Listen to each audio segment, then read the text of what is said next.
Tonight, we slip past the velvet ropes of Roman legend and into the sand-soaked chaos of the Colosseum, where the matchups weren't just unfair, they were practically criminal.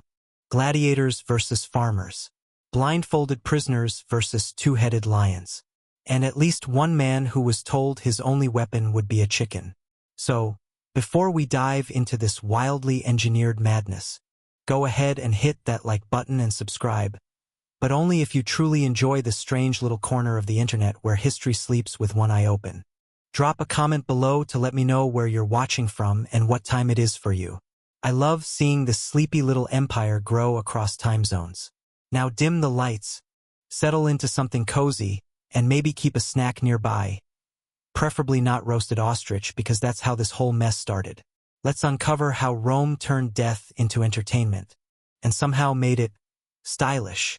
Welcome to Dry History for Sleep. The Roman Colosseum, where fairness took a day off, permanently. Let's start tonight's strange journey where sandals meet blood, where lions were hungrier than justice, and where the ancient version of dinner and a show meant your appetizer was fear and your dessert was a public execution. Welcome to the Roman Colosseum, a place so spectacularly unfair, even the concept of fairness itself would have filed a complaint and walked out. Picture this, you're an average Roman citizen. It's a hot day.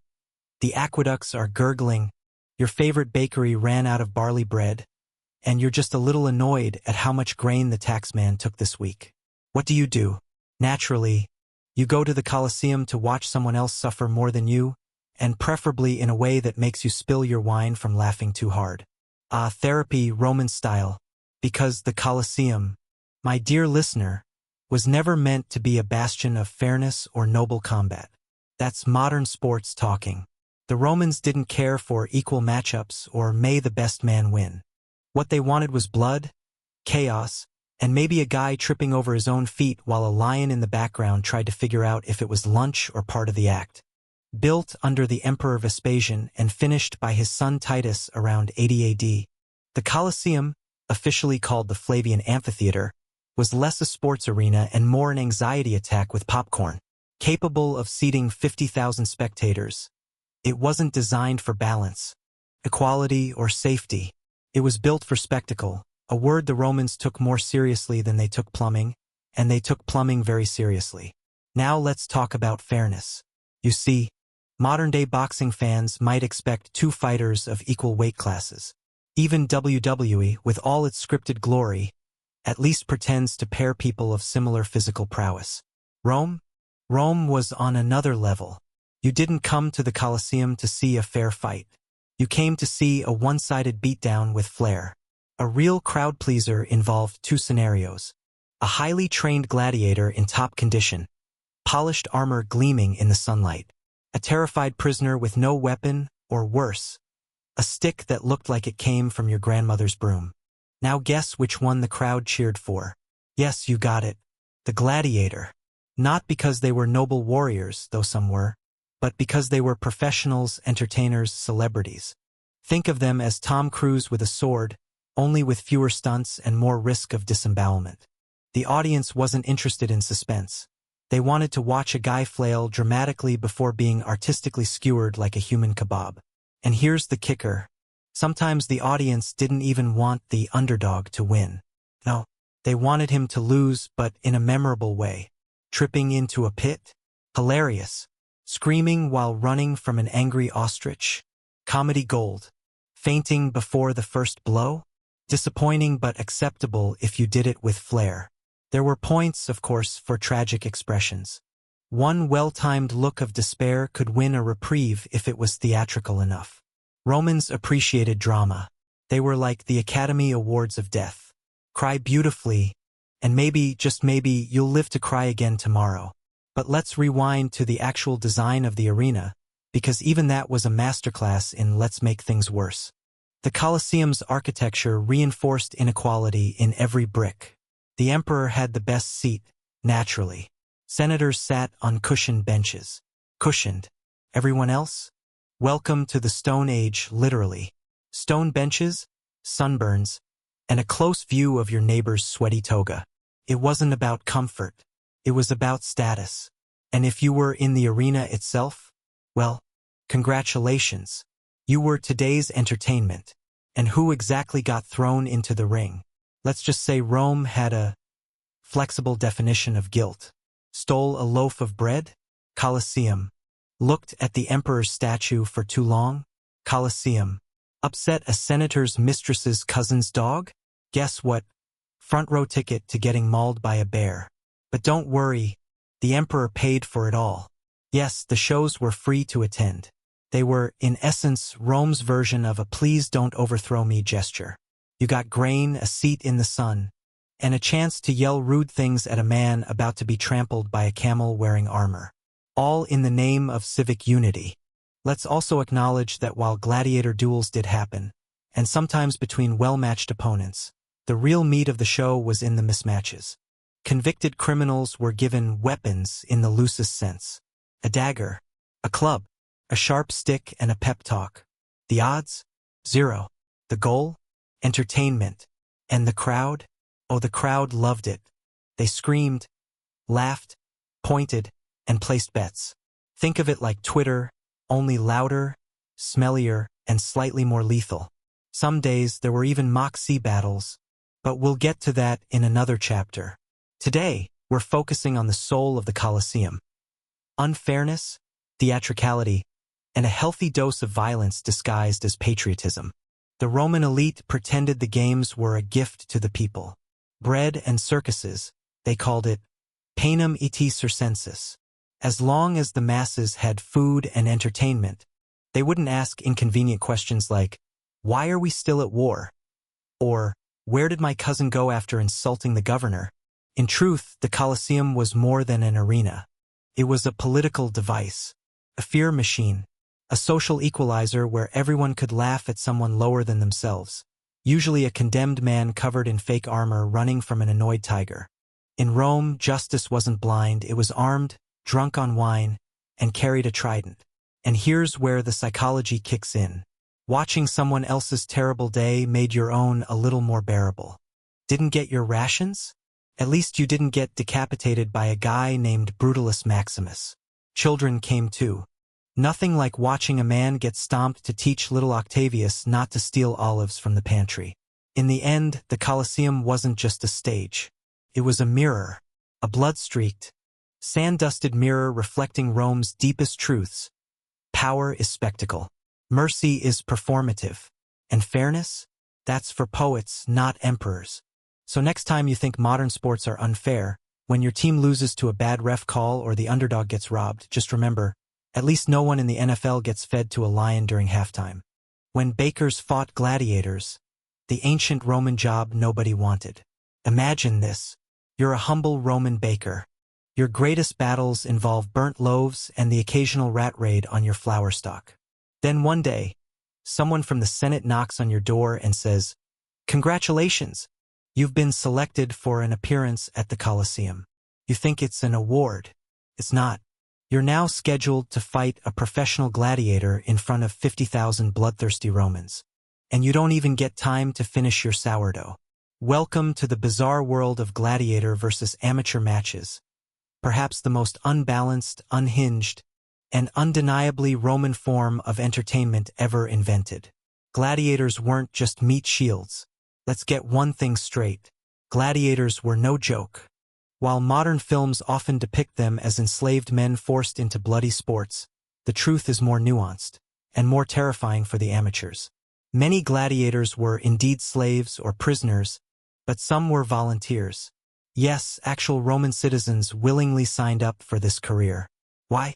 Fame, glory, the chance to punch someone dramatically while thousands screamed your name. In other words, Instagram before Instagram. These fighters trained in gladiator schools, called ludi, with diets designed to bulk them up, coaches who screamed at them like drill sergeants, and sparring sessions that made modern boot camps look like yoga retreats. They were, in essence, ancient Rome's professional athletes, only with fewer endorsements and significantly higher risk of dismemberment. So, naturally, it made perfect sense for Rome to pair one of these gladiators with a guy who just wanted to sell fish. The volunteer roster, more tricked than trained. You might ask, Who in their right mind would agree to fight a gladiator? Well, sometimes no one. Sometimes these amateur fighters weren't volunteers at all. They were condemned criminals, disgraced politicians, or people who had owed the wrong senator money and suddenly found themselves holding a broken spear and an invitation to certain doom. And when they were volunteers, they weren't always informed properly. Maybe they thought they were signing up for a theater role or a charity event. Then the doors open, and surprise, that's not a rehearsal tiger. In rare cases, there were those who genuinely volunteered because they saw it as a fast track to fame. You know, like entering a talent show where the prize is either a crowd's approval or a funeral with a large turnout. The training gap was noticeable. On one side, we have a gladiator who has spent years mastering weapons, footwork, strategy, and how to look good while stabbing someone. On the other side, we have a merchant who once hit a pigeon with a broom. Guess who's favored to win? It's the equivalent of a fencing champion being told to spar with an accountant whose only combat experience is waving an abacus at angry clients. The crowd knew who would win. The gladiator knew. Even the guy oiling the sand probably placed bets against the amateur. And still, the match went on, because the crowd wasn't there for suspense. They were there for spectacle. A day in the life of a doomed amateur. Let's break down what this unfortunate contest looked like. The amateur would be given a weapon. Technically, it might be a rusty dagger, or a stick, or a piece of broken pottery with good luck scratched into it. No armor, obviously. Armor's expensive, and they were expected to die anyway. He'd be pushed through a gate into the arena, squinting under the bright sun, eyes wide as the crowd roared. On the other side stood the gladiator, tall, confident, and probably posing for a statue at that very moment. A trumpet blares. The crowd chants. The emperor adjusts his cushion. Then the gladiator charges. The amateur, meanwhile, remembers that his last physical activity was tripping over a stool 2 weeks ago. He panics, flails, maybe tries to run. The crowd roars louder. This is exactly what they came to see. And if the amateur manages to dodge a few swings and make it look semi-impressive, he might, just might, earn the crowd's sympathy. Or at least a slow death instead of a fast one. 3 possible outcomes, all of them bad. Rome loved options, even in death. So, if you were an amateur fighter, your fates usually fell into one of 3 categories. Survive long enough to impress someone. If you lasted more than 2 minutes without falling over your own feet, people might think, this guy's not useless. That alone could spare your life. For now, be so pathetic it's hilarious. If you got hit in such a ridiculous, clumsy way that the audience laughed until wine came out their noses, the emperor might spare you out of amusement. Think of it as dying with dignity, but not really. Die immediately, but with style. A loud scream, a dramatic stagger, a backflip into the sand pit. You could earn the crowd's respect for flair. Especially if your last words were something poetic like, "Tell my cat I loved her," the emperor's mercy, or not. If you were especially charming, or just bled in a particularly artistic way, the crowd might chant for your life to be spared. At that point, the emperor would stand, raise his hand, and either give the sign for mercy, or not. But don't get your hopes up. Mercy was rare. Blood was popular. The emperor didn't build the Colosseum just to watch people get hugs. The psychology of cruel entertainment. Why did Romans love this? Why did they cheer for someone clearly outmatched? Because, for them, it was therapeutic. Life in Rome was hard. Fires, floods, plagues, taxes, and the occasional assassination attempt.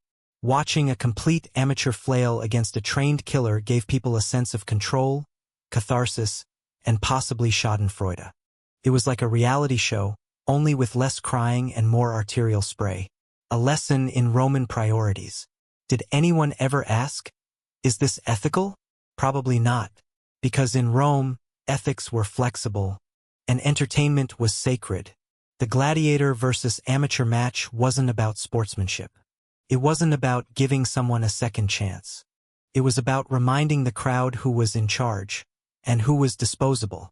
You were either in the stands, sipping wine and judging footwork, or in the sand, praying you tripped artistically enough to live. Sometimes the amateur won, barely, and every once in a while the unthinkable happened. An amateur survived. Maybe he got lucky. Maybe the gladiator slipped. Maybe Jupiter was just in a generous mood. When that happened, the crowd lost their minds. Cheers thundered through the arena. The emperor smiled. The amateur became a legend for a week. Then he was thrown back in for another match. And this time the luck ran out.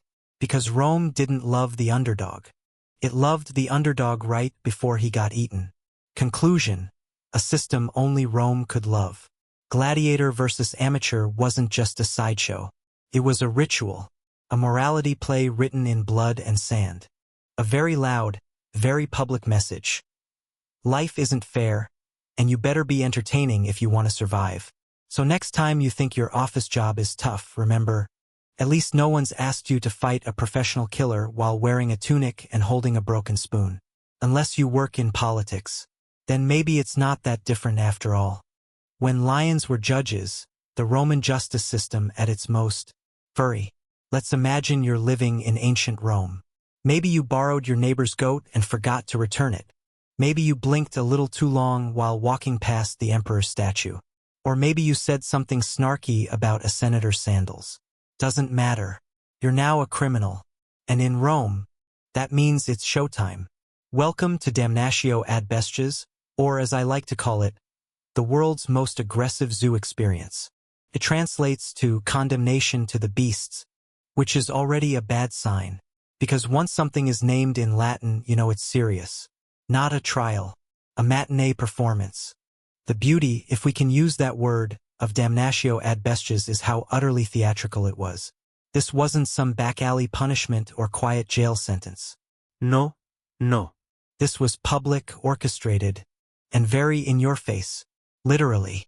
The entire process was like a court trial, but with fewer lawyers and significantly more claws. You, the accused, would be marched out into the middle of the Colosseum. You're wearing a tunic, maybe tied with a rope that once held grain sacks together. You have no armor. No helmet. And if you're lucky, you're given a stick. A stick. Against a lion. The Romans didn't care about your ability to fight. They cared about your ability to entertain.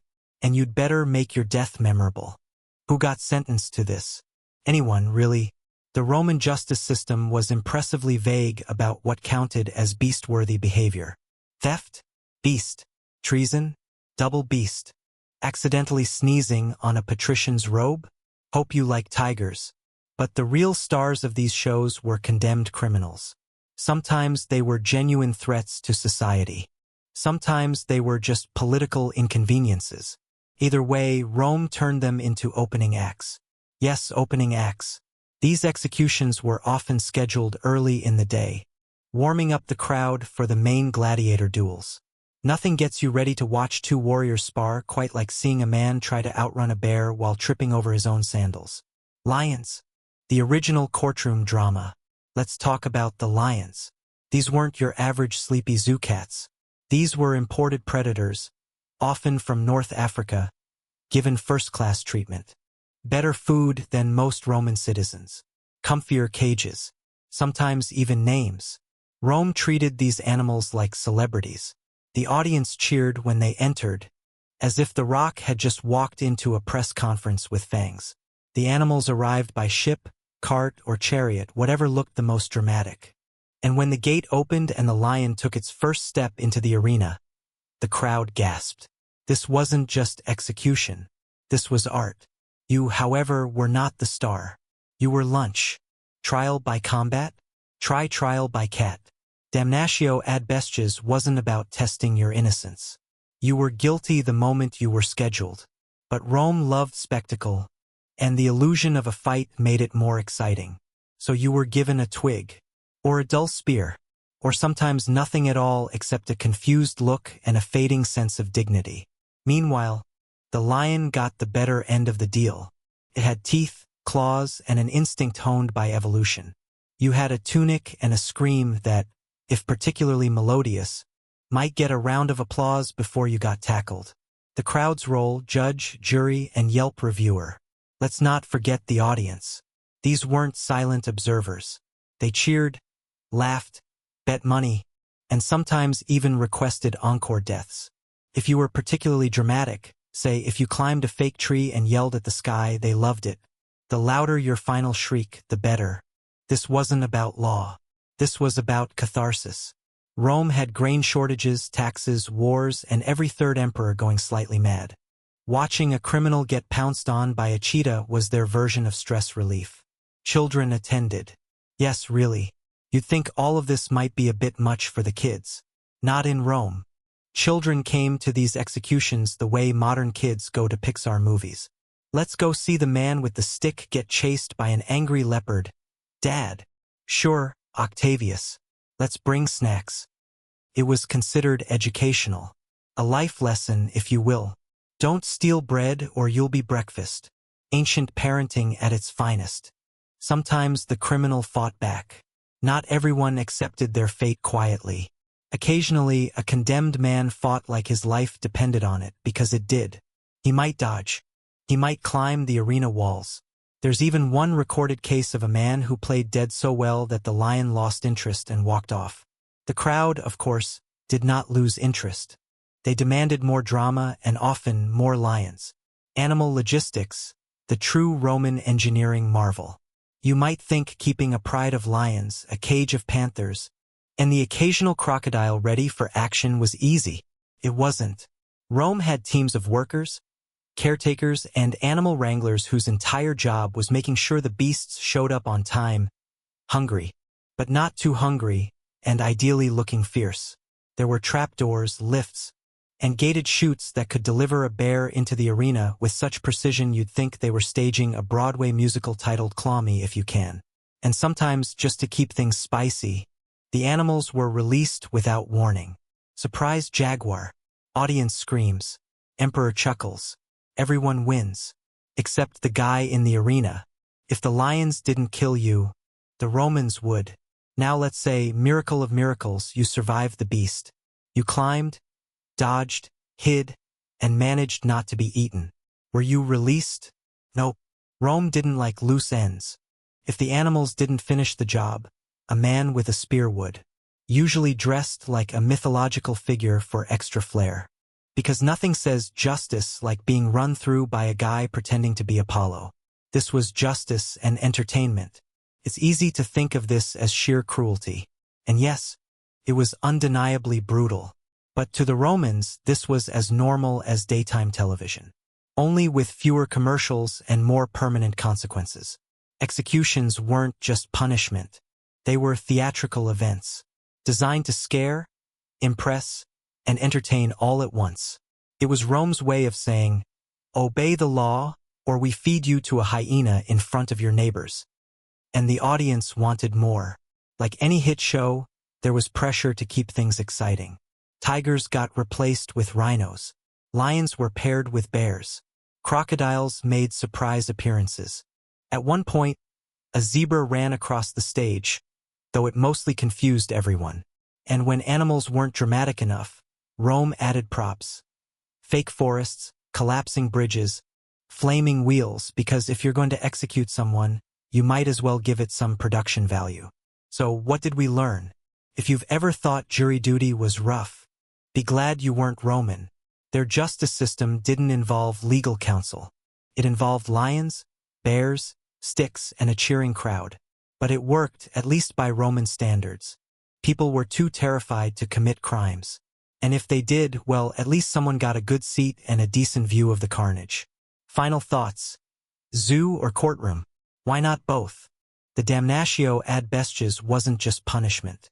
It was politics, performance, and public relations, all rolled into one furry, clawed, blood-stained package. Rome didn't invent cruelty, but they sure figured out how to monetize it. So the next time someone tells you ancient history is boring, just smile and whisper. They had lions eating people for lunch, in stadiums, with cheering children. Sleep tight. Rome's wildest hobby. When the Colosseum became a jungle gym of death. So you've already watched a condemned thief get eaten by a lion. You've seen a baker try and fail to block a trident with a loaf of bread. You're sipping your third goblet of wine and wondering what the afternoon might bring. Well, dear Roman citizen, don't go anywhere because now it's time for the Venetians, or as modern marketing would call it, man versus nature, the absolutely unnecessary bloodbath edition. What are Venetians, exactly? The word Venetio sounds poetic, maybe like a nice vineyard tour. Spoiler, it's not.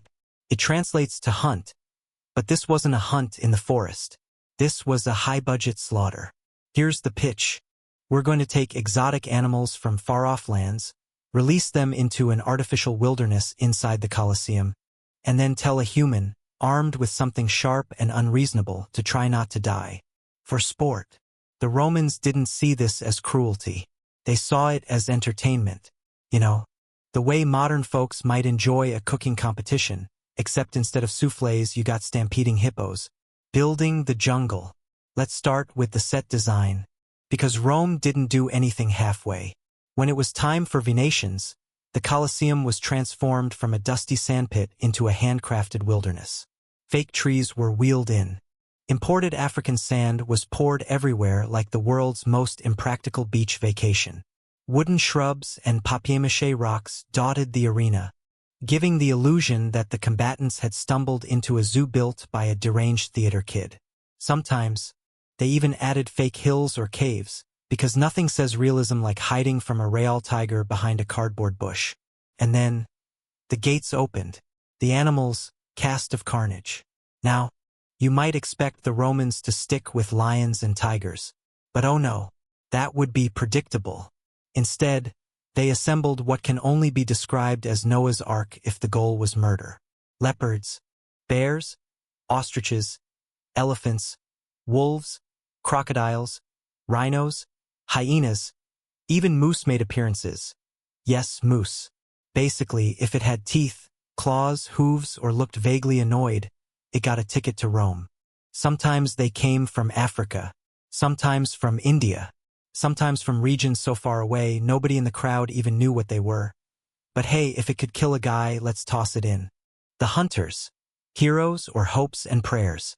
The people who entered the arena to face these beasts were called bestiarii, which sounds brave until you realize many of them were just unlucky, undertrained or unpaid. Yes, some were professionals trained to fight animals, kind of like ancient stunt performers with slightly less insurance and no safe word. But often, they were just whoever the organizers could find on short notice. Soldiers in trouble. Criminals given a chance. Debtors. A guy who made fun of the emperor's haircut. Their weapons? Sometimes decent, spears, nets, tridents. Other times, just a stick. Or worse, a sling which, in case you've never tried it, is about as effective against a bear as whispering "calm down" to an erupting volcano. Fair fight? Don't make us laugh.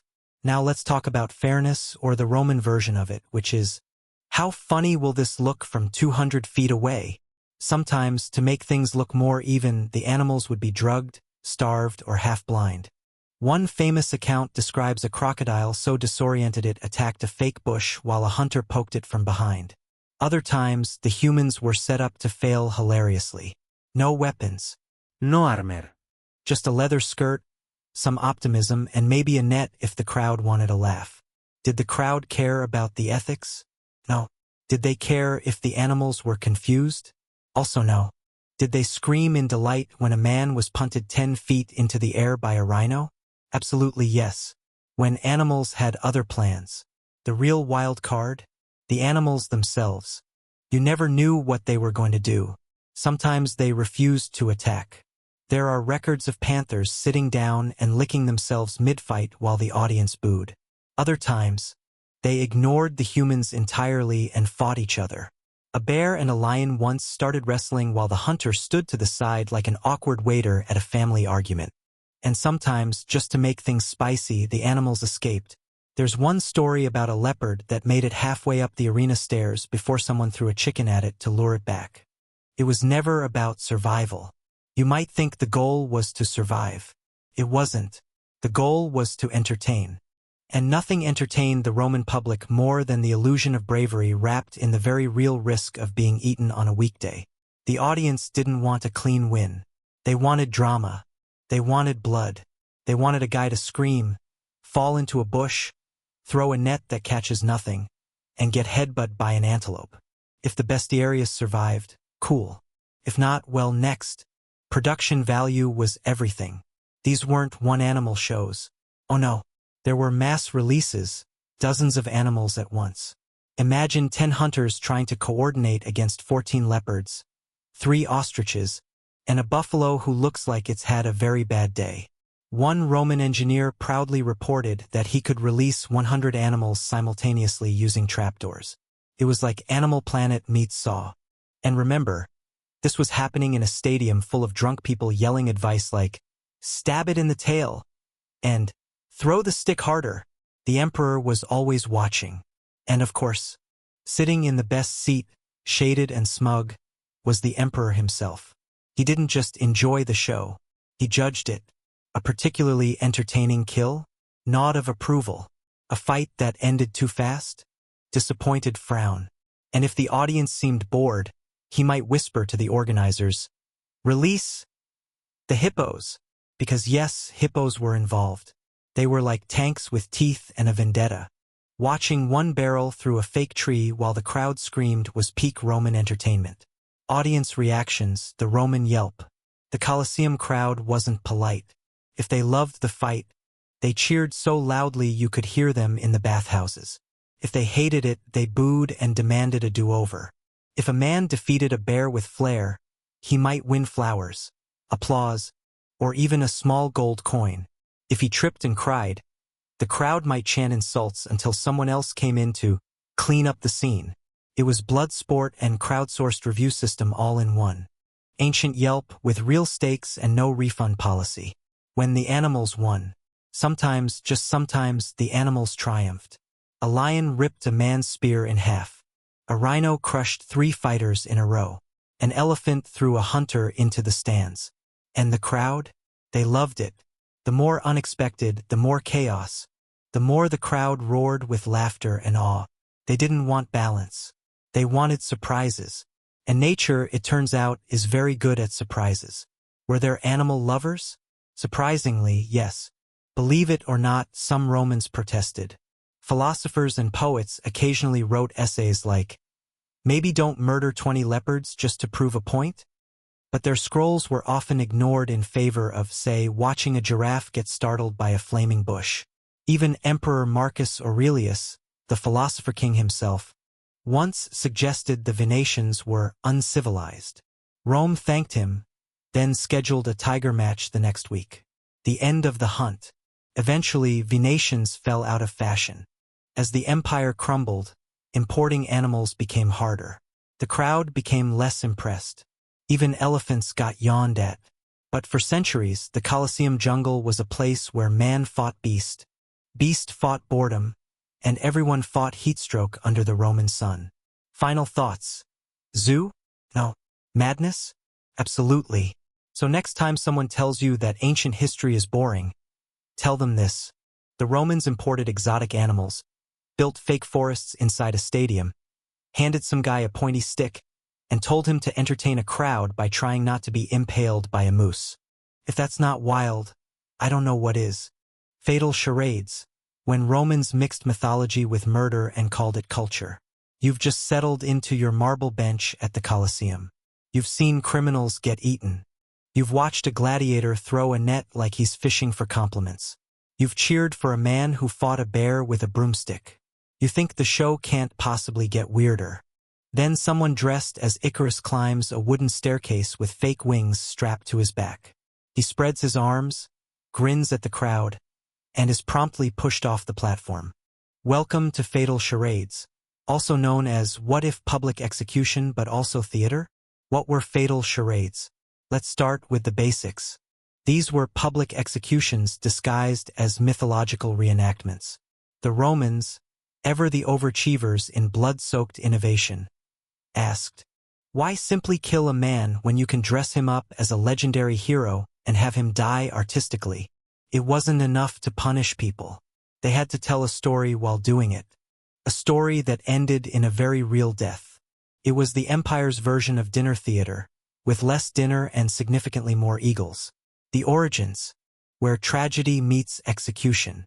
Romans were obsessed with mythology. Greek myths, Roman gods, epic poems, they ate that stuff like olives. So naturally, they decided to blend high culture with low mercy. It was state-sponsored theater, minus the stage curtains and with a body count that would make Shakespeare blush. Imagine a condemned man playing Orpheus, walking across the arena with a harp, as lions are quietly released behind him. It's poetic, it's ironic, it's horrifying, and it got 5 stars from the emperor. Popular plays with very unhappy endings. Let's go through the Roman version of a theatrical program. 1. Icarus, the man who flew too close to the sun. In the Colosseum version, he wore fake wings, probably made of feathers, wax, and crushed dreams, and was launched off a tall structure. There was no sun, just gravity. The audience loved it. 2. Prometheus. In myth, he gave fire to humans and was punished by having an eagle eat his liver daily. In Rome, the man playing Prometheus would be chained to a rock. A live eagle, yes, a real one, would be encouraged to start pecking. Sometimes the liver part was skipped, but the screaming, that part was consistent. 3. Hercules, famous for his labors, strength, and incredible inability to avoid drama. In one Roman reenactment, a man dressed as Hercules had to fight a lion. It wasn't a metaphor, it was a literal lion. And spoiler, he wasn't actually Hercules, for Actaeon saw a goddess bathing, got turned into a deer, and was eaten by his own hunting dogs. In Rome, a man with antlers was chased around the arena by real dogs. Yes, they committed to the bit. Accuracy not included. If you're wondering, did they get the myths right? No, of course not. This wasn't about literary integrity. This was about blood, irony, and gasps. Sometimes the myths were condensed into 30-second acts of violence. Other times, the storylines were, let's say, reinterpreted. If the real myth didn't end in death, Rome rewrote it. Because what's a tragedy without a corpse? Who were the actors? This part is key. The cast of these productions weren't performers. They were prisoners, slaves, and condemned criminals, handpicked to die with flair. Their job wasn't just to die. It was to die believably, like ancient method actors who trained by crying in the mirror and then getting mauled by a leopard. And remember, this wasn't optional. You didn't get a choice between fatal charade and, say, community service. If you annoyed the wrong senator or stole the wrong loaf of bread, congratulations. You were now playing Apollo's ill-fated cousin. The stage, blood on the sand. The Colosseum floor became an ever-changing set. For the Icarus act, they built platforms. For Prometheus, they dragged in a rock or a wooden version of one. For underworld stories, the arena was filled with smoke and fake lava pits made from red cloth and burning oil. Was it historically accurate? No. Was it dangerous for everyone involved, including the stage crew? Absolutely. Sometimes a wild animal missed its cue. Sometimes a prop collapsed early. Occasionally, 2 separate myths were happening at once, leading to the surreal sight of a man in a minotaur mask getting tackled by a stray wolf from the Orpheus segment. It was chaos. It was theater. It was Rome. The audience loved it. Too much. Let's not forget the spectators. 50,000 strong, packed into stone benches, snacking on dates and olives, watching someone get catapulted into a wall in the name of Zeus. To them, this was refined entertainment. Finally, something cultural, they'd say, wiping wine from their tunics. Last week was all spears and screaming, but today we have symbolism. And they did learn something. That myth and murder, properly combined, could be both entertaining and educational.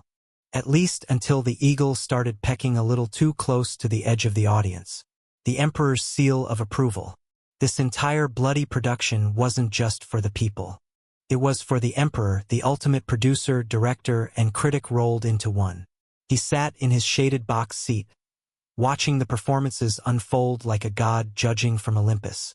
A nod from him could mean a new round of applause. A frown could get a stagehand fed to a tiger.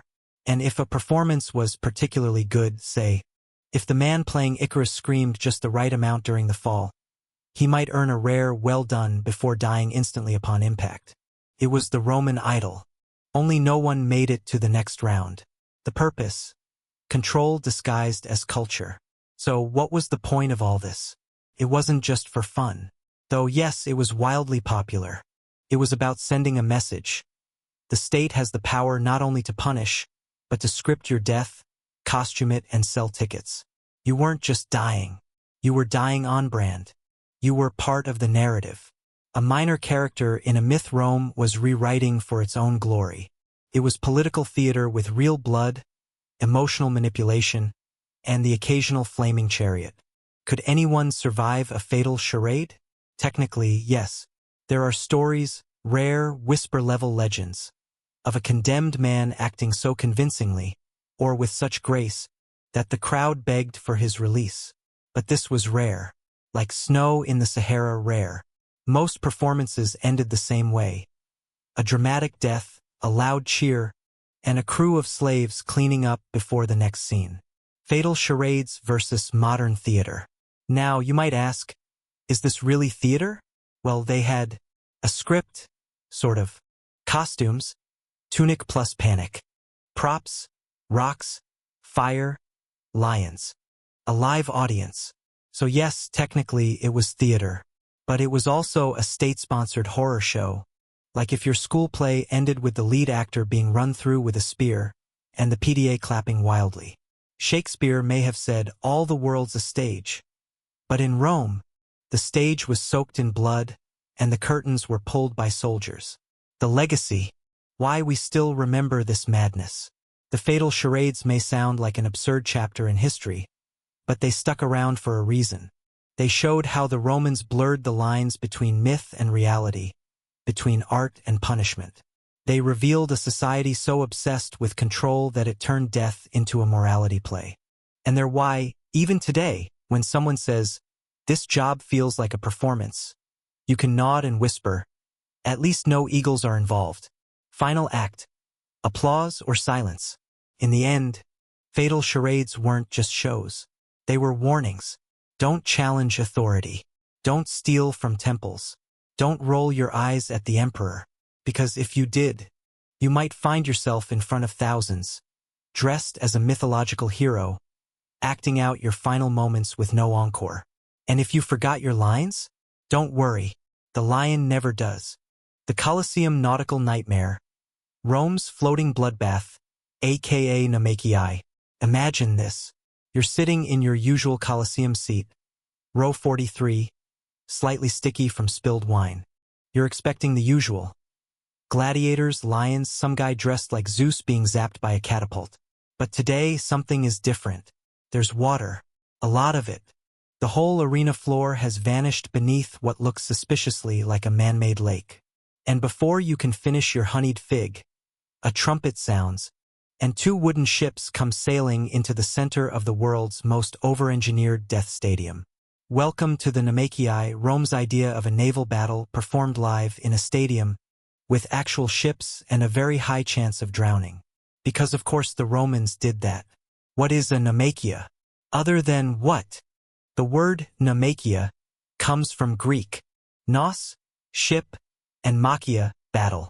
Together, it roughly means a floating disaster filmed in front of a live studio audience. In theory, it was a naval reenactment, a staged battle between two fleets, complete with ships, sailors, and swords. In practice, it was a giant wet massacre, watched by 50,000 cheering Romans who couldn't swim either. The purpose wasn't to simulate tactics or celebrate history. The purpose was simple: spectacle. Rome wanted you to forget your taxes, your failing crops, and your fear of the emperor. So they flooded an arena and had convicts fight to the death in rowboats. Step 1. Just add water. Let's pause and consider the logistics of this madness. The Colosseum was built to hold sand, not seawater. Yet the Romans, undeterred by things like plumbing limitations, engineered complex systems to flood the arena floor. Using aqueducts, channels, and perhaps a lot of shouting, they filled the amphitheater with several feet of water. How deep? Deep enough to float ships, but shallow enough for drama. Think of it as a very aggressive kiddie pool with a murder problem. It didn't last long. Eventually, the Colosseum's underground hypogeum, the elaborate system of tunnels and elevators, made water events impossible. But for a brief, glorious period, they made the desert stadium a lagoon of doom. Step 2. Assemble the fleet. Once the water was in, they needed ships. Real ones. Not miniatures. Not canoes. Full-on wooden warships. Scaled down slightly to fit the venue. These weren't props. They had working oars, rudders, sails, and sometimes battering rams. Each fleet had multiple vessels, usually painted in different colors to make it easier for the audience to know who to cheer for, kind of like the world's deadliest sporting event. And inside the ships, people. Step 3. Fill those boats with the unlucky. Who got to sail in the Namekia? Take a wild guess. If you said volunteers, you're hilariously wrong. The sailors were prisoners, slaves, condemned criminals, and occasionally captives from foreign wars. Sometimes they were even forced to play the part of their own ancestors in historically themed matchups. Imagine being a Gaul and being told, "Today, you'll be playing Gauls versus Greeks. You're still the Gaul, but this time, die better." Each ship was manned by dozens of untrained men handed weapons, oars, and maybe some quick directions like, "Don't capsize," or "Try not to scream too early." There was no safety gear, no life jackets, and definitely no lifeguards. Step 4. Lights, camera, carnage. Once the ships were in place and the audience was sufficiently wine-happy, the show began. A trumpet blared. The gates creaked. The emperor gave a little wave. And then chaos. The ships collided, rammed, and boarded one another like pirates who'd never rehearsed. Men fell into the water. Others were pulled down by weighted armor. Some tried to swim but were stabbed mid-doggy paddle. Sometimes flaming arrows were used. Occasionally, sea monsters, papier-mâché crocodiles, appeared for flair. And once in a while, an offshore fortress was stormed, complete with fake princesses screaming from cardboard towers. It was absurd. It was bloody. It was ancient Rome. Historical accuracy, loosely applied. Namekiai weren't always fictional. Sometimes they recreated real battles, like the Battle of Salamis, Greeks versus Persians, or Rome's victory over Carthage. But accuracy wasn't the priority. Drama was. So if a historical battle had ended with clever tactics, the Romans added fireballs instead. If the original had subtle diplomacy, they replaced it with a trident to the face. Occasionally, they'd invent conflicts just to justify the carnage. This is the battle of the ocean tribe versus the desert pirates. Sure, whatever sells olives. The audience reaction, shipwreck chic. How did Romans react to these blood-soaked nautical nightmares? They loved it. They cheered when ships rammed each other. They gasped when someone was impaled by a javelin. They laughed when a man tried to climb a mast and was promptly shot down by a guy who didn't even know which side he was on. It was like watching live-action Waterworld, if Waterworld had actual fatalities. And if the crowd grew bored, the emperor might nod, and out would come the crocodiles. Famous Namekiai, yes, it got bigger. While the Colosseum shows were impressive, the biggest Namekiai weren't held in the Colosseum at all. They were staged in custom-built lakes. Julius Caesar, ever the showman, drained a lake and staged a naval battle between Tyrian and Egyptian fleets using 4,000 rowers and 2,000 fighters. Yes, 6,000 people, fighting, in water, for entertainment. And Emperor Augustus, not to be outdone, staged a battle with 30 full ships in a massive artificial lake just outside Rome. That's like draining your neighborhood, filling it with pirates, and charging admission. Why did they do this? Seriously, why? Because they could. Because nothing says, "I am the undisputed god-ruler of the Western world," quite like making criminals pretend to be Carthaginians and then die horribly in a boat crash. It was politics, propaganda, and public relations. It said, Rome is mighty enough to build lakes, sink ships, and throw away human lives like spare sandals. And for the emperor it was the ultimate flex. I control land, sea, and spectacle. Not everyone was impressed. Some Romans found it a bit much. Philosophers like Seneca muttered things like, "This seems excessive," while stoically sipping watered wine and avoiding eye contact with the flaming catapults. Others worried about the cost, the morality, and the very real disease risk of turning your city's clean water supply into a blood-soaked naval arena. But their scrolls were quietly ignored. Because let's be honest, once you've seen a man fall off a ship onto a flaming raft shaped like a kraken, it's hard to go back to poetry readings. The final splash. Eventually, Namakei fell out of fashion, partly because flooding a stadium is hard, partly because the Colosseum was updated with underground structures, mostly because even the Romans realized, maybe this is a bit much, but their watery legacy lives on as one of the most over-the-top, ill-advised, and gloriously unhinged forms of public entertainment ever invented. It wasn't war. It wasn't theater. It was synchronized drowning. With applause. Final thoughts. Naval battles should probably stay at sea. So next time you complain that your favorite movie is too long, remember this. The Romans once built a lake inside a stadium, filled it with ships, condemned men, wild animals, and burning wreckage, and called it a fun day out. And people lined up to see it. If that's not history at its most delightfully absurd, I don't know what is. Gladiator games on hard mode. When Rome said, "Fair fight." Never heard of her.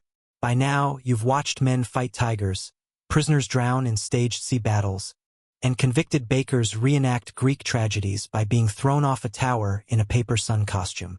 You're thinking, surely Rome has peaked in blood-soaked creativity.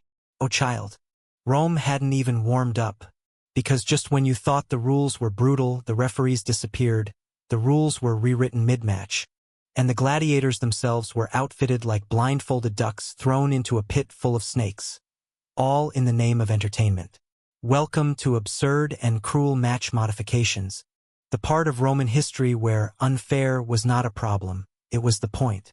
Let's make it harder, and by harder, we mean completely unwinnable. What do you do when watching two evenly matched fighters gets boring? You mess with the rules. Drastically. The Romans realized very quickly that a fair duel, while noble, didn't always make the crowd scream. And that was a problem because the crowd in Rome was king. So if an honest spear fight lacked flair, producers began tweaking the variables until gladiator combat started looking more like an ancient episode of Wipeout, except with significantly more disembowelment. Disadvantages by design. The first technique? Handicapping. If one fighter was stronger, faster, or better trained, he wasn't rewarded. He was punished, often by being blindfolded, given shorter weapons, told to fight 2 or even 3 opponents, placed on uneven ground, forced to fight with one hand tied behind his back, literally. Imagine walking into an arena, and your opponent is not only armed with a sword, but also standing on a hill while you're told to fight with a spoon and no sandals. Fair? No. Popular? Extremely. Costume carnage. Fight like a fool. Rome also loved theatrics, and sometimes that meant making you fight in character, especially if your crime involved mocking the emperor, a senator, or even just society in general. You might be forced to dress as a clownish god, complete with a wig and sandals shaped like fish. A woman, if that was meant as humiliation. Rome didn't care much for gender sensitivity. An animal, usually by wearing pelts and crawling on all fours, while being chased by actual wild beasts. One famous case involved a man dressed as Orion, the hunter, who was hunted by trained dogs while wearing a helmet shaped like the moon. It was equal parts surreal, cruel, and somehow Roman. Weapon swaps. Bring a net to a sword fight. Let's talk weapons. If Rome wanted a challenge, they'd give you a net. Against a man with a trident, helmet, and armor. Guess who the audience rooted for? Hint. Not the guy frantically waving rope like he's making spaghetti mid-battle. They also invented mismatched pairings that were downright trolling, like a secutor, heavy armor, limited vision, versus a retiarius, barely dressed, but fast with a net and trident. A man with a dagger versus a man on a chariot. A one-legged gladiator on a stool, yes, this existed, versus a man with a spear. These fights weren't even contests. They were setups, Rube Goldberg death machines that only needed a light push to end in screams. Environmental modifications. Sand isn't enough. Why stop at the fighters when you can mess with the floor itself? Sometimes the arena was oiled. Because nothing says epic duel like slipping and dying in front of 50,000 spectators, covered in ash to obscure visibility and footing, filled with water but not deep enough for swimming, just enough for slipping, soaking, and adding dramatic splashes to otherwise unspectacular deaths. Heated. In extreme cases, hot coals were used to make standing in place an act of bravery. There's even mention of a match where smoke was used, disorienting one fighter while the other waited in ambush. In Rome, the battlefield could betray you before your opponent did. Time limits? Try time bombs. In some matches, it wasn't the opponent that mattered, it was the clock. And that clock might be linked to something on fire, releasing, or falling. If the door to a lion cage opens in 5 minutes, you better win in 4. If the ground beneath you is rigged to collapse, you better not trip. If your opponent is just a distraction while a bear is being slowly lowered in from above, well, good luck. These were trap matches, booby-trapped by design. With countdowns the audience could see and the fighters couldn't. The Roman crowd loved it. Audience participation. The thumbs had power. Now, let's not pretend this was purely imperial cruelty. No, the audience had influence, and sometimes they were the cruelest of all. They could demand the match continue, even if one fighter was already bleeding out. Vote to send in another opponent immediately after a win. Chant for fire, animals, or darkness, depending on what they wanted. One famous event had the crowd shouting, "Bring the twins!" after a winning gladiator survived 3 rounds, and twin brothers were sent in to fight him simultaneously. He lost. The crowd loved it. Public punishment. The gladiator who must not win. Sometimes it wasn't about the fight. It was about punishing a man publicly, and the best way to do that? Make him fight in a losing scenario. Let's say you were a noble who had offended the emperor. Rather than executing you quietly, he'd announce, "Let him fight, but against a rhino, naked, while drunk." Or if you were a criminal of special note, they'd let you win the first round, even give you armor, just to crush your spirit by sending in 4 fresh enemies right after. These matches were performances of humiliation. The final blow was just the exclamation point. Gladiators begging for mercy? Too bad. And no, you couldn't always surrender. The famous missio, the mercy sign, where a fighter drops his shield and asks the emperor for pardon, wasn't always honored, especially in a modified match. If the show was too good, the emperor might shake his head.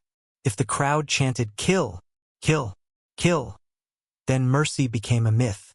You'd be forced to die, despite your skill, your honor, or your pleading. In Rome, a good death was worth more than a good fighter. Did anyone ever win? Amazingly, yes.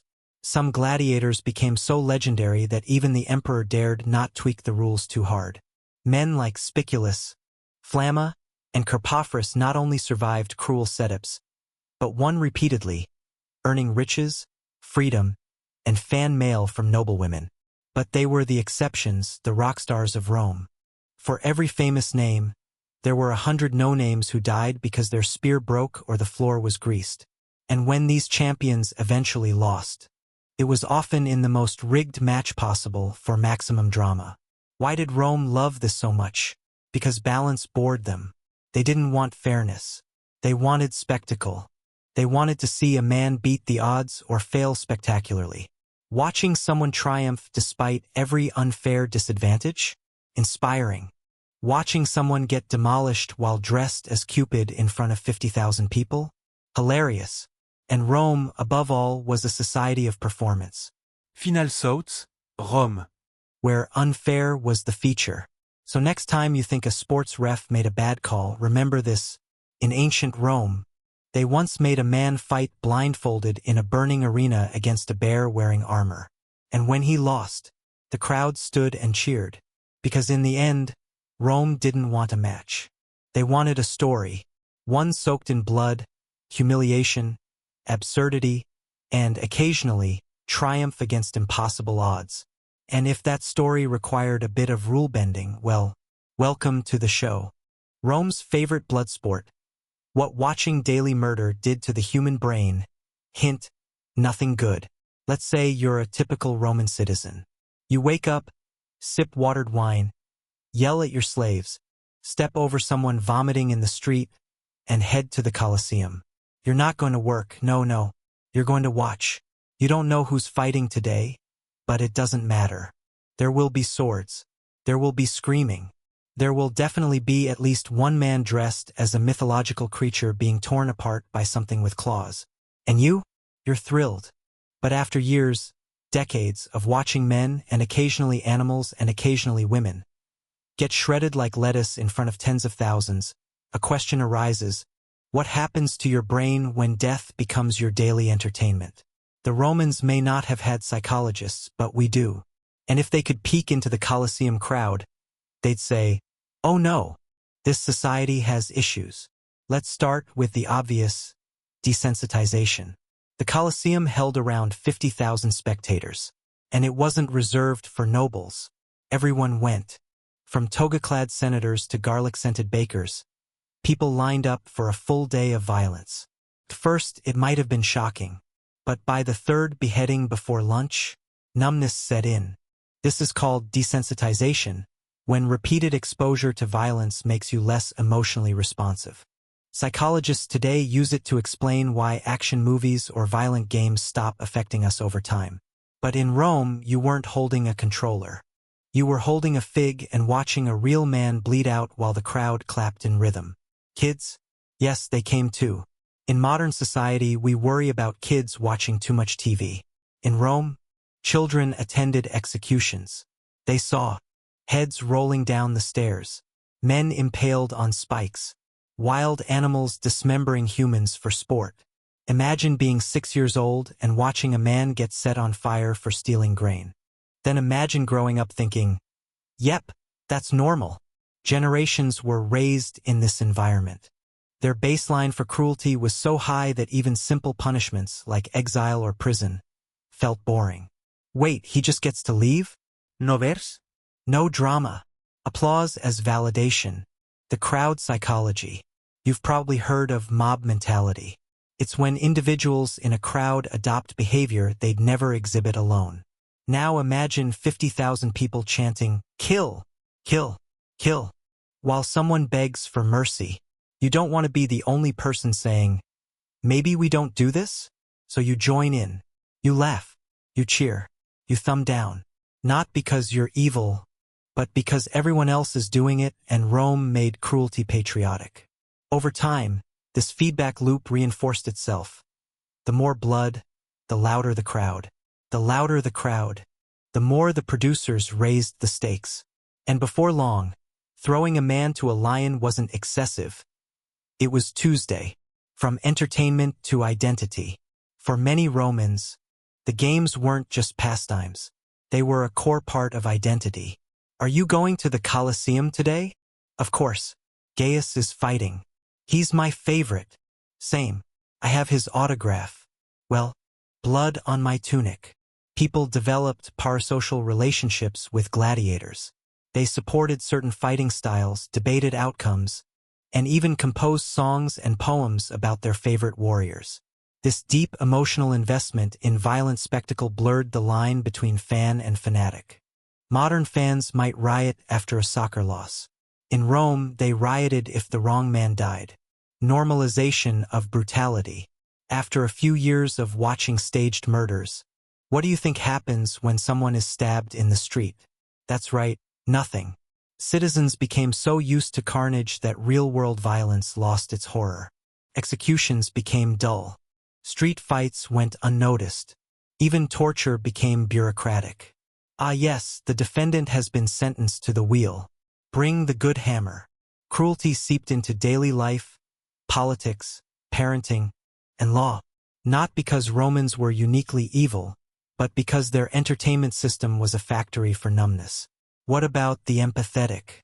Surely someone in the crowd felt bad? Yes, a few did. Some Stoic philosophers wrote about how games eroded the soul. Seneca, bless his tired heart, once attended an execution and wrote, I chanced to pass by a midday show, men killed for sport. I pitied them, though they deserved none. Translation. This is horrifying, but also I can't stop watching. Even the critics weren't immune.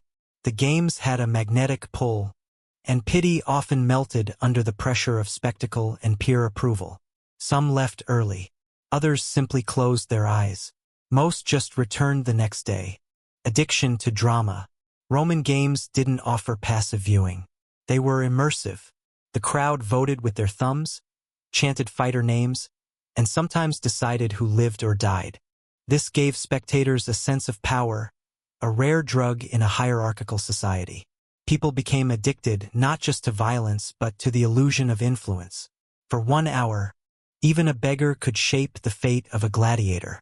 Combine that with the highs of spectacle and the lows of silence after death, and you've got a generation hooked on adrenaline masked as culture.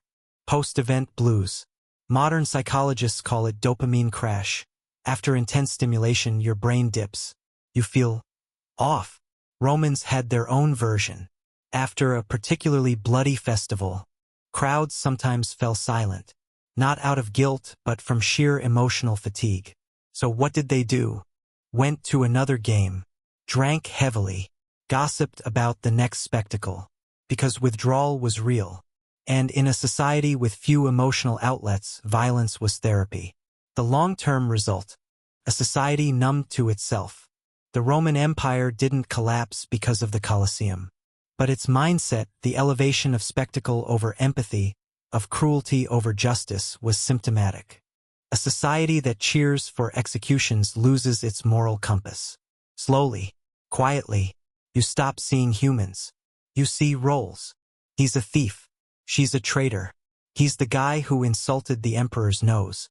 And that's all it takes to turn a person into a performance. In the long run, this dehumanization leaked into politics, law, and war. And when your population sees murder as amusement, rebellion becomes theater too. Lessons we barely learned.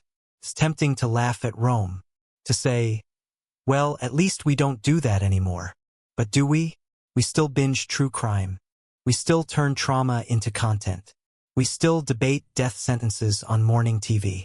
We just replaced the arena with screens. And while no one's being eaten by a tiger live at noon, the thirst for spectacle still lives. We've just sanitized it. Rome didn't invent cruelty, but it perfected the applause that followed. Final thoughts. What watching the Colosseum did to the soul. So next time you hear about a crowd turning violent, a society becoming callous, or a culture laughing at pain, remember Rome. Remember the 50,000 people who clapped as a man drowned, who booed when a lion got tired, who brought their kids to watch justice delivered by fire. They didn't wake up cruel. They were trained to be, one scream at a time. The party's over. When Romans got bored of watching people die. There was a time when the Colosseum roared like a beast. Steel clanged. Blood splashed. 50,000 Romans screamed as a man's head flew off his shoulders and landed neatly beside a fig vendor. Senators laughed. Bakers cheered. Even children clapped like it was birthday cake and not dismemberment. But every party must end. And so must the one where the entertainment was murder. It didn't happen overnight. Rome didn't wake up one day and say, you know what? Maybe feeding people to hyenas is a bit much. No. The decline of the games was slower, more tragic, and more revealing than most history books like to admit. Because sometimes what kills a tradition isn't outrage. It's boredom. Let's start with a bang, then a shrug. At their peak, the games were a machine. Gladiator schools pumped out fighters like fast food chains.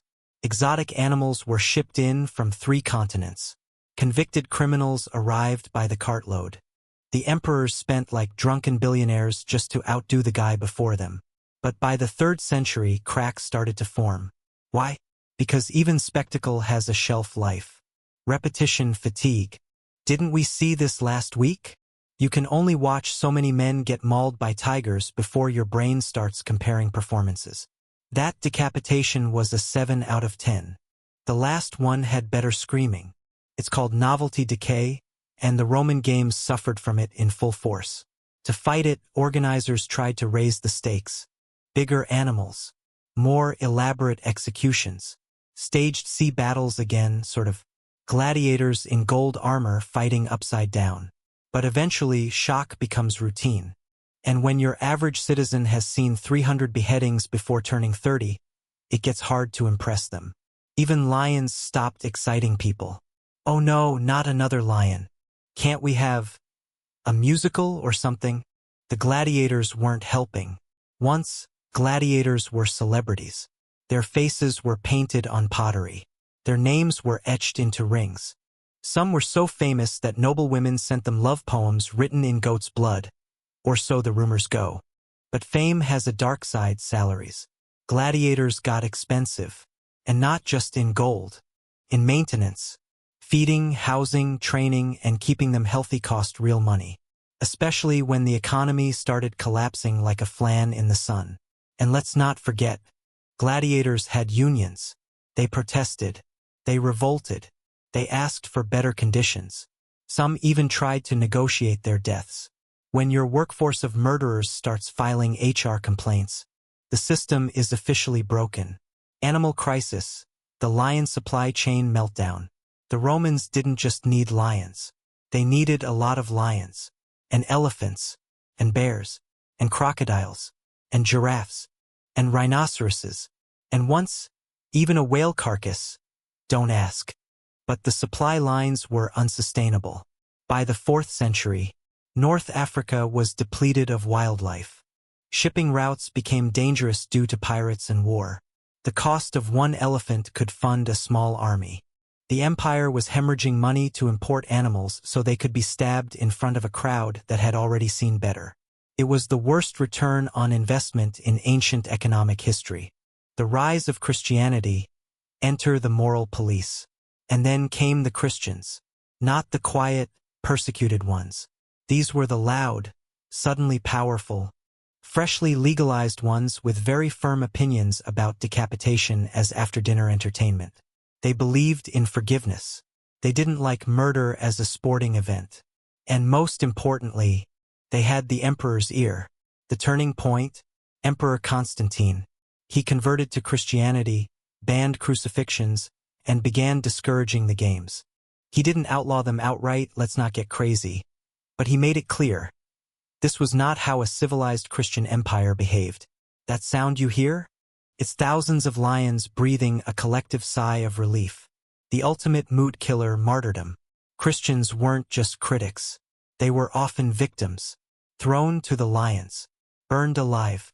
Chained and executed in Colosseum performances for centuries. But that backfired. Because these Christians died with dignity. With faith. With eyes raised to heaven and mouths singing hymns while their flesh burned. And suddenly, people started crying instead of clapping. Executions lost their fun. Martyrdom made death look beautiful. The crowd began to feel awkward about cheering. You guys want to see a lion eat Bartholomew again? Actually, he kind of made me think about my soul. And just like that, the blood stopped being thrilling. Money problems. We can't afford to kill anymore. Running an empire isn't cheap. And Rome, by the late 4th century, was broke. The empire had split. Barbarians were invading. Tax collectors were being stabbed in alleyways. Bread prices were soaring. So emperors had to choose. Fund a massive 3-day gladiator gala? Or pay the army that protects the borders? Spoiler, they picked the army. The Colosseum still hosted events, but less frequently, and with cheaper thrills. Think. Jugglers, magicians, and maybe the occasional criminal fed to a pig. Budget cuts, you understand. Eventually, the once mighty arena became a skeleton of itself, like a mall after the anchor store closes.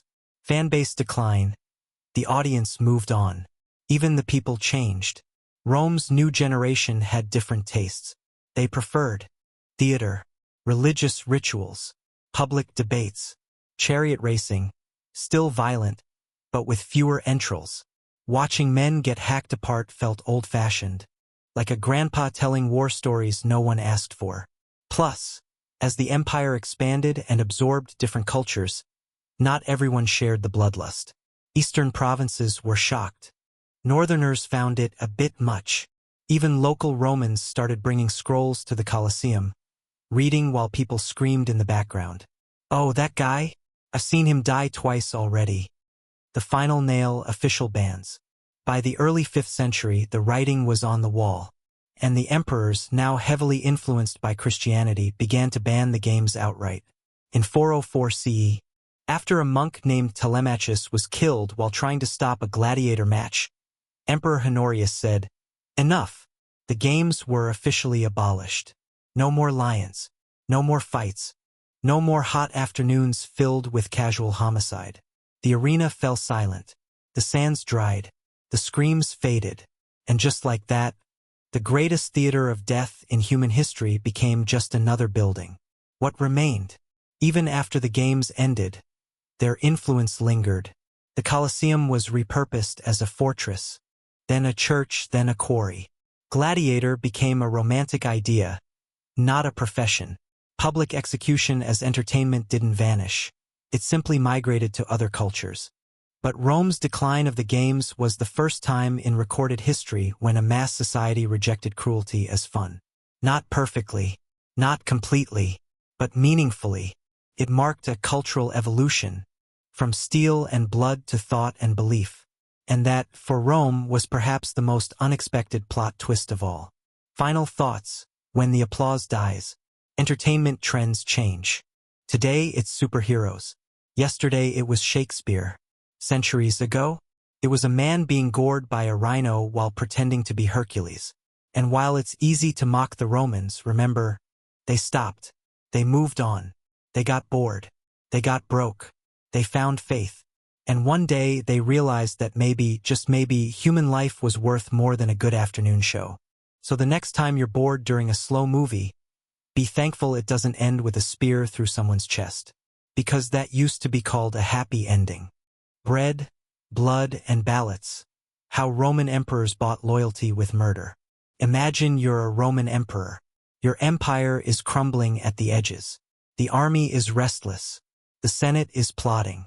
The people are hungry, the economy is in flames, and your approval rating is, let's call it lava pit adjacent. You could issue a tax reform. Or you could throw a 3-day gladiator festival featuring elephants, flaming chariots, and the public execution of a corrupt governor who just so happened to support your rival. Guess which option Rome always picked?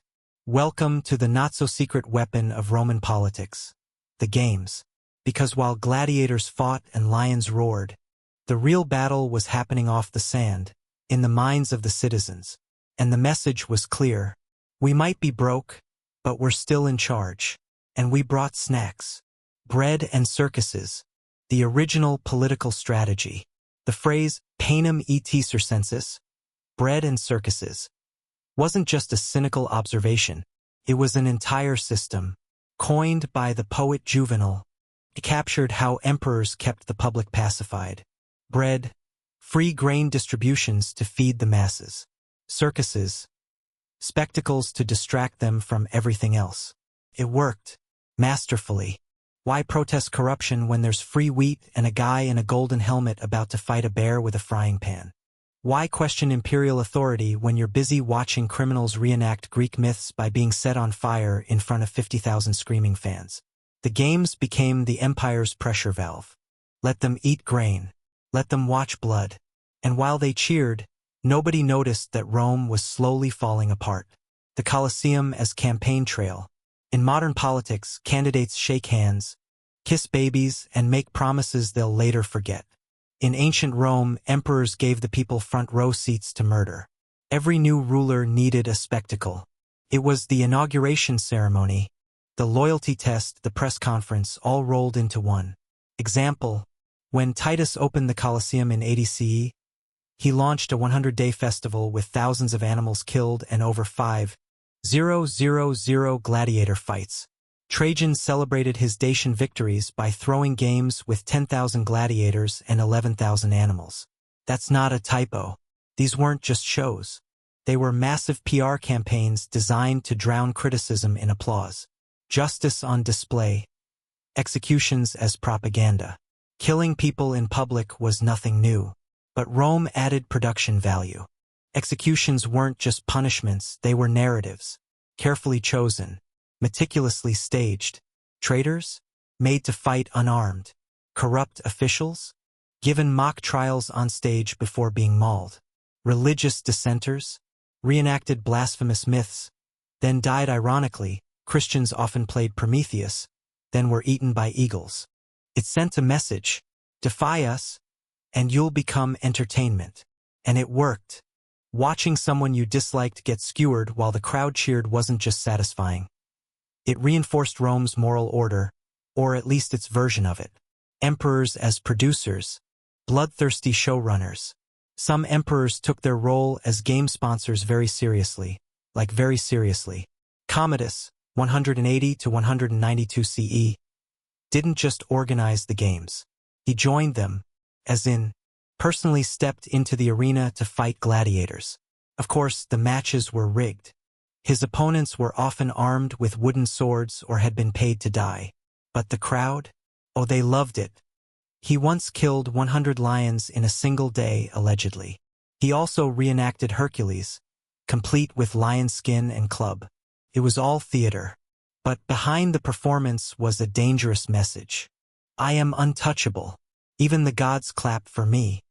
Commodus didn't survive long. Turns out being a cosplay-obsessed narcissist isn't a long-term leadership strategy. But his use of games as ego projection became a Roman tradition. Buying silence, games in times of crisis. When Rome was in trouble, war, famine, riots, assassinations, the answer was always, quick, schedule a match. After the Great Fire of Rome in 64 CE, Nero blamed the Christians, then executed them in games so elaborate it made the public forget the flames.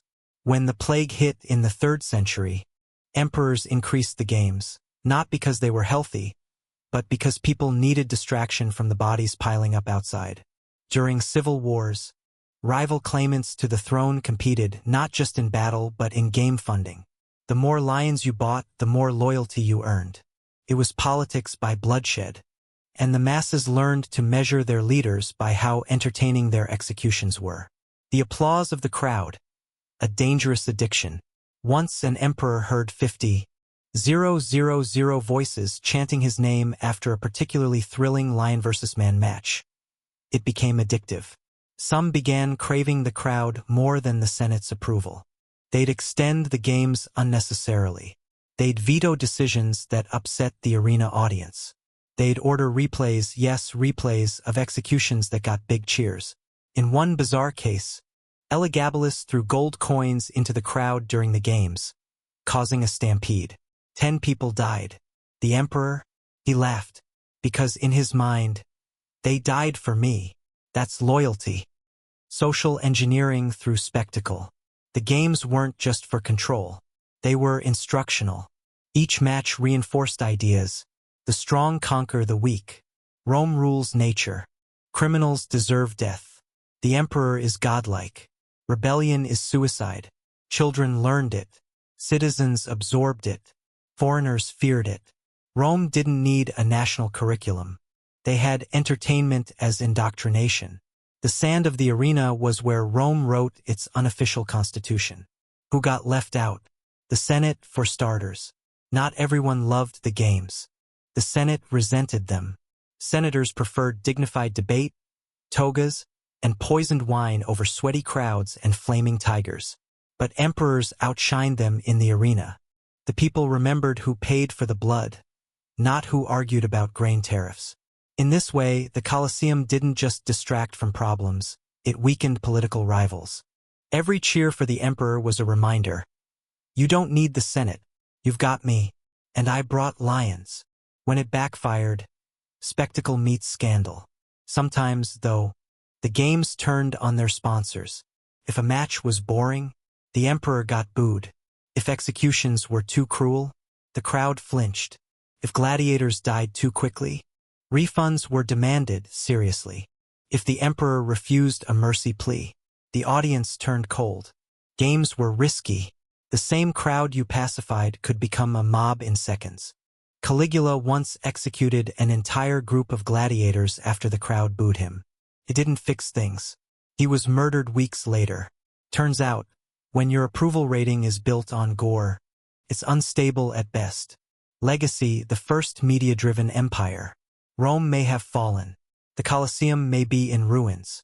But its political strategy, alive and well. Modern politicians don't throw gladiator matches. Yet. But they do. Control narratives. Distract with entertainment. Use media to dominate attention. Replace dialogue with drama.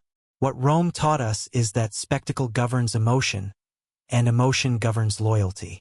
The emperor who controlled the games controlled the people. And sometimes that mattered more than controlling the laws. Final thoughts. The arena was never just an arena. It looked like a stadium. It sounded like a slaughterhouse. But really it was a throne. A place where emperors sat. Not in velvet robes, but in blood-spattered tunics, and watched their popularity rise or fall with each sword swing. So the next time you see a leader cracking jokes during a national scandal, or launching a showy distraction instead of fixing the issue, remember the Colosseum, because sometimes the best way to rule isn't with force. It's with fireworks, and just enough blood to keep the crowd from asking questions. The arena beneath the arena. Secrets of Rome's blood-soaked machine. The Roman Colosseum. To the average modern tourist, it's a crumbling ruin where pigeons pose for selfies. To historians, it's a relic of architectural brilliance. But to the ancient Romans, it was a machine. A snarling, roaring, blood-hungry machine built not just for killing, but for stunning the world. Because beneath every sword fight, every lion attack, every tearful plea for mercy, was a symphony of engineering that made the horror work like clockwork. So tonight, let's peel back the sand, go underground, and discover how the Romans turned death into design. The skeleton of spectacle. At first glance, the Colosseum looks like a giant bowl. Oval, symmetrical, beautiful in that please don't collapse on me kind of way. But the structure was more than pretty arches. It was a layered system, part stadium, part prison, part death factory. Built in just under 10 years, roughly 70 to 80 CE. The arena was a miracle of Roman concrete and engineering, 160 feet tall, like a 12-story building. Over 80 entrances for crowd flow. Seating for 50,000 plus spectators. A canvas roof system called the velarium to shade the sunburn-prone masses. And most importantly, a subterranean underworld that made it all work. Welcome to the hypogeum, the hidden heartbeat of Roman horror. The hypogeum, hell below the sand. Imagine a 2-story underground labyrinth. Dark, damp, echoing with animal howls and gladiator prayers. This was the hypogeum, a place never seen by the cheering crowd above, but where the real magic happened. Built after the original Colosseum, it housed animal cages, tigers, leopards, bears, all stored in pitch-black holding pens, gladiator chambers, small cells where men waited, sometimes for hours, listening to the crowd decide their fate. Trapdoors and elevators. Over 30 vertical lifts, powered by human labor, used ropes, pulleys, and counterweights to launch beasts and fighters onto the stage. Tunnels and corridors. For coordination, sneaking in surprise attacks, or disposing of the dead. To the audience, it was magic. To the slaves operating it, it was backbreaking labor, a Roman version of stage crew, but with a 90% mortality rate. Ropes, pulleys, and precision murder. Think elevators are modern? The Colosseum had hydraulic-level innovation centuries before the steam engine. Each trapdoor was paired with a vertical lift. Animals and props were raised silently, until they burst through the sand like a myth coming alive. Imagine watching a dramatic reenactment of Orpheus in the underworld, and suddenly a man in a demon mask erupts from the ground on a hidden platform, flanked by wolves. The crowd gasps, the children scream, the emperor smiles, and all of it powered by hundreds of workers pulling ropes in perfect unison, sweating in silence, while death danced above their heads. It was theater. It was terror. It was timing. Stagecraft on steroids. Want flames? Done. Fake volcano? You got it. Need the arena to flood for a naval battle? Well, that one's debated, but early sources claim the Colosseum could be filled with water, at least in its earliest form, for miniature ship battles called Namekiai. Engineers used aqueducts to funnel water in and drains to pull it out. Logistics were brutal, but so was Rome's desire to outdo itself. Even if a lion had just eaten a slave 2 hours ago, the next act had to be bigger, flashier, bloodier. The Colosseum was less a stadium and more a murderous theme park, with rotating attractions and VIP sections for senators, acoustics and crowd control. But how did 50,000 people hear a dying man whisper for mercy? They didn't, because the Colosseum's acoustics weren't about clarity, they were about fury amplification. Stone seating reflected the roar of the crowd. The open-air design echoed cries across the stands. When 10,000 people shouted, "Jugula! Kill him!" it didn't sound like a chant. It sounded like fate. Crowd movement was engineered too. The vomitoria, yes, that's what they were called, were exits so efficient they could evacuate the whole Colosseum in 15 minutes. That's better than most modern stadiums. In and out. Scream and forget. Life and death delivered with efficiency. Safety measures?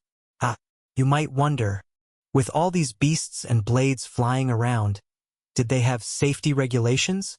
Short answer, no. Long answer, absolutely not. Sometimes animals escaped. Sometimes props malfunctioned. Once, an elephant allegedly trampled a senator. The crowd laughed. The emperor blamed the crew. There were occasional nets around the arena. Some guards with spears. But mostly, it was a calculated gamble. The chaos added flavor. When a lion jumped into the crowd, it wasn't a disaster. It was bonus content. The velarium, Rome's giant sun hat. The Romans didn't just build below, they built above. Covering the Colosseum was the velarium, a massive retractable awning system operated by sailors, yes, real sailors from the Navy. Made of canvas and ropes, it shaded about 2/3 of the audience from the harsh Roman sun. Ropes were anchored to 240 mast sockets around the rim. With pulleys, winches, and a lot of swearing, the sailors could deploy it like a giant umbrella, probably while cursing the fact that they used to fight pirates and now fought sunlight. It wasn't perfect. Strong winds were a problem. But when it worked, it was cooling, dramatic, and a reminder. Even the sun bowed to Roman engineering. Maintenance and slavery, the hidden workforce. All of this required constant upkeep. Wood rotted, ropes snapped, trapdoors jammed. Lions broke their cages. Sand soaked in too much blood became slippery. Enter the slave workforce.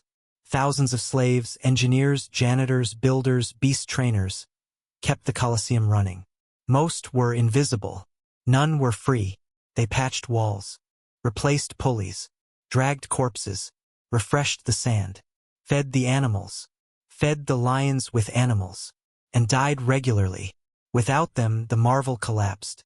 Rome's greatest monument was not just built by slaves. It was sustained by their unacknowledged genius. Symbolism in stone. The Colosseum wasn't just a venue. It was a statement. Built on land that used to belong to Emperor Nero's private palace, it symbolized a return of Rome to the people. Its architecture shouted, "We are mighty. We can entertain. We are engineers of death and pleasure. And we did it without the gods. Just concrete and cruelty." Every stone whispered authority. Every archway promised a better distraction than taxes, plague, or political collapse. Legacy. Concrete that outlived an empire. The Roman Empire collapsed. The emperors vanished. The games ended. But the Colosseum stood. Its concrete mix, using volcanic ash, was stronger than modern formulas. Its design inspired everything from sports stadiums to theaters. Its blueprints echoed into history like the final cry of a doomed gladiator. And when medieval people tried to mine it for stone, they still couldn't bring it down. Because it wasn't just a structure. It was Rome's greatest lie made real. We can control chaos. Final thoughts. genius in service of gore. The Colosseum wasn't a mistake. It wasn't madness. It was intentional brilliance, architecture married to violence, logistics fused with spectacle. Its elevators weren't just lifts. They were symbols that beneath every performance, there's a system, plan, a grindstone of invisible laborers making magic look effortless.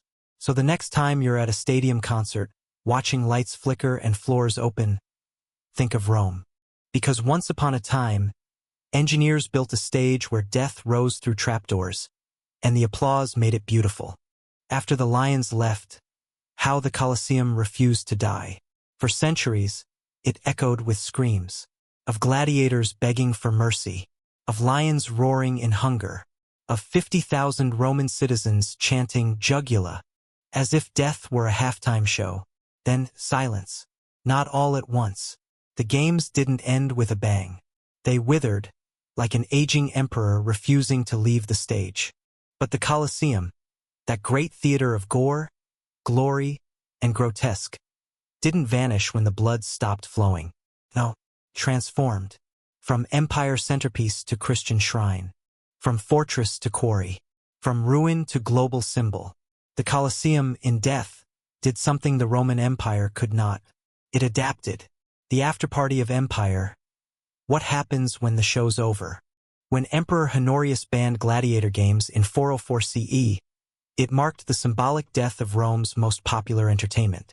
The crowd faded. The trapdoors stopped working. The lions, probably confused, were shipped elsewhere or eaten. But the Colosseum stood. It watched from the heart of the eternal city as Rome collapsed, barbarians looted, popes rose and fell, plagues swept through. Tourists started asking, "Is there a gift shop?" And through it all, the Colosseum refused to be forgotten. Rebranding, from pagan carnage to Christian holiness. As Christianity tightened its grip on Rome, the church had a problem. The Colosseum, once a site of pagan ritual and slaughter, was an embarrassment. Too big to destroy, too visible to ignore. So, they rebranded it. By the Middle Ages, a legend spread that early Christians had been martyred there in droves, burned, crucified, eaten by lions while the crowd jeered. Historians today debate how much of that is true. But truth didn't matter to the medieval church. They declared the Colosseum a sacred site, a place where saints died for their faith. They installed crosses, held masses, and turned Rome's bloodiest monument into a spiritual monument. You can almost hear the Colosseum sighing, "Well, at least I'm still relevant." The fortress years, defense by design, sort of, around the 6th century as central Roman authority crumbled, the Colosseum became a fortress. Various noble families, like the powerful Frangipani, occupied parts of the structure, built walls into the arches, and used it as a defensive stronghold. It wasn't elegant or legal, but in a city where law had dissolved into survival, the Colosseum became prime real estate.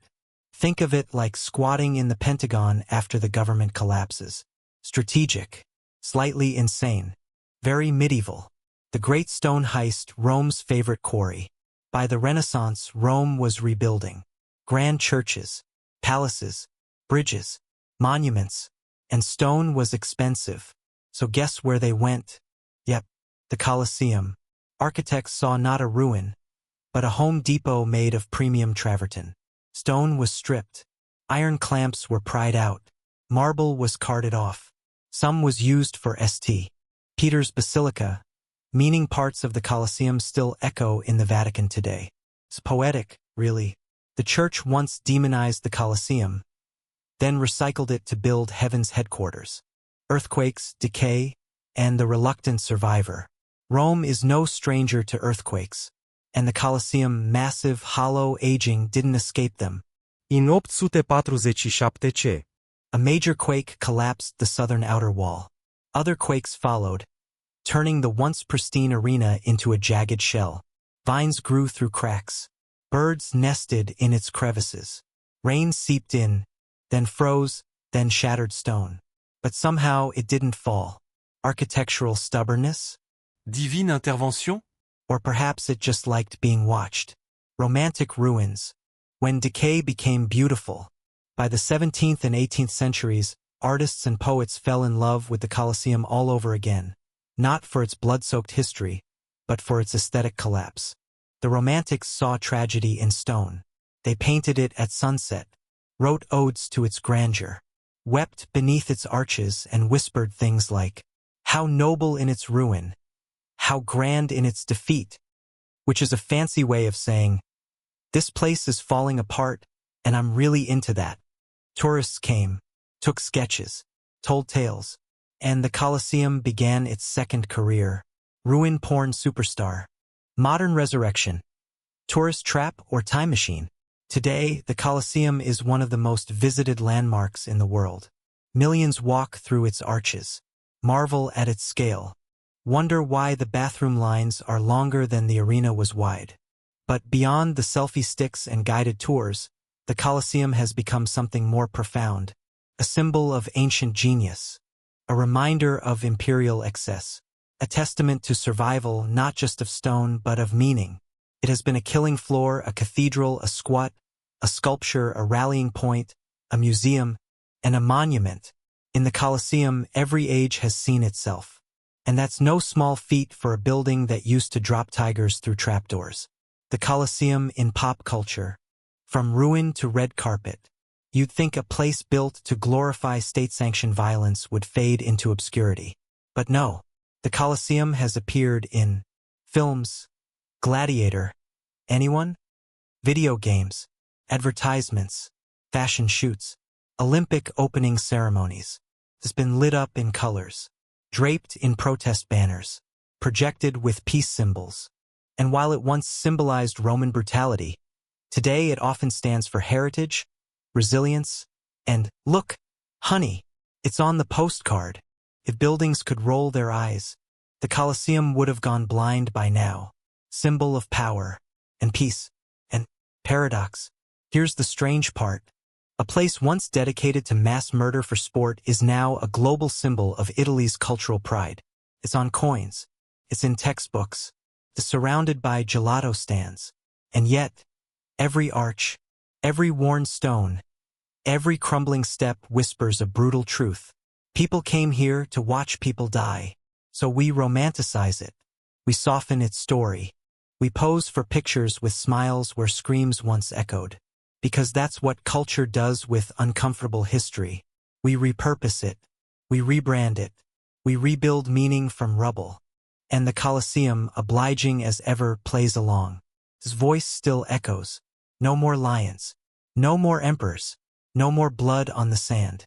But at dusk, when the crowd has thinned, and the sun bleeds behind the arches, the Colosseum still feels haunted. Not by ghosts necessarily, but by the weight of memory, of a time when humans built something so massive, so ambitious, so dedicated to death, and somehow made it beautiful. Final thoughts. The Colosseum never needed permission to matter. It didn't ask to be a church, or a fortress, or a ruin, or a movie set. The Colosseum simply outlived its purpose, and then kept going. Teaches us that legacy isn't about use. It's about presence. It's about survival. And sometimes, the most powerful monuments aren't the ones still in use. They're the ones too stubborn to fall. So the next time you see a building crumbling, don't assume it's finished. It might just be waiting for its next role, just like the Colosseum did.